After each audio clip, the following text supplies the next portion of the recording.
Okay, so in the final stage of the electroacoustic chain, we have the speakers. We talked last time about the power stage. In this case, we are using an active speaker. What that means? That the speaker has to be connected to the power supply because inside it has an amplifier, an amp to the signal. So in the case that this would be like a passive speaker, this should be just one connection, and that connection should come from an amplifier, an amp, an outboard amp, but we don't have one because we don't need one. This speaker is active and it's very useful. It's very useful. I just want to show you some stuff that you have to have in consider each time. This kind of speaker has inputs. They are called combo.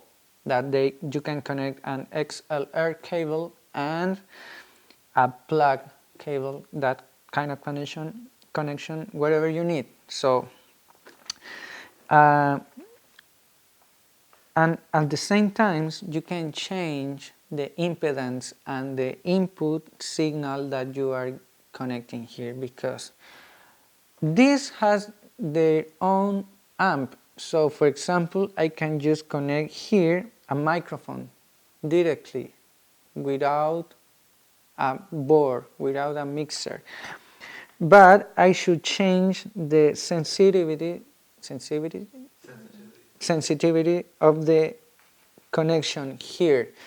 So this is a really advanced speaker. It's really amazing. It has like an DSP and processors inside, but in mostly of the speakers you have just a button. When it's pushed, you are changing the sensitivity to microphone or to line. From a mixer, you are always receiving a line signal. And this is very important because if you have it set up for microphone, remember the level of the microphone signal is like 2 millivolts with a low impedance. It's giving low resistance to the voltage. If you have it in microphone, but you are sending a line signal, this is expecting this amount of signal, you are sending this one, you can easily burn an active speaker because it will amplify that signal so much that it will burn. And I have seen that, really. Or buffers or drivers like completely wasted because of that. So you have to be careful. Always, every time that you are connected with a board is line signal. But you have the facility to connect just one microphone directly. In this case, two. So for example, if you are outside in a camp or you are doing barbecue or whatever, you don't need to have a board. You just need to go to the speaker, connect it to the power supply, put a microphone here. Even if you want to play guitar, you can connect a guitar here directly, and you are having amplified your guitar and your voice in this side. And besides that, it has a third input for music in stereo. So you can, with a normal connector, have music sounding here.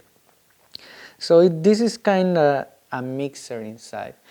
And every active speaker has a second connector that is like the copy of the signal. This is very nice because if I have two speakers, one in the side of the other, for the L signal and the R signal, I have two more. I don't have to send two cables from the mixer. I just go inside of one, and with this output that is a copy, I go to the second one, and I will have my both speaker fit to that side of the room. And this special speaker, this is the first time that I say it, it has a mix out. It means it's not just a copy of the input. In that mix out, I am sending all the signals blended to that output. So it's more easy to have two just with the connections in one. It's very handy. So this is how it's used, and you use this. In this case, you can choose if you have a sub bass, so it has frequency cuts and stuff like that. But the main parameter that you have to be aware is like you are connecting a line signal or a mic signal, because you can really burn your speaker. And with that, we are finished like the electroacoustic chain.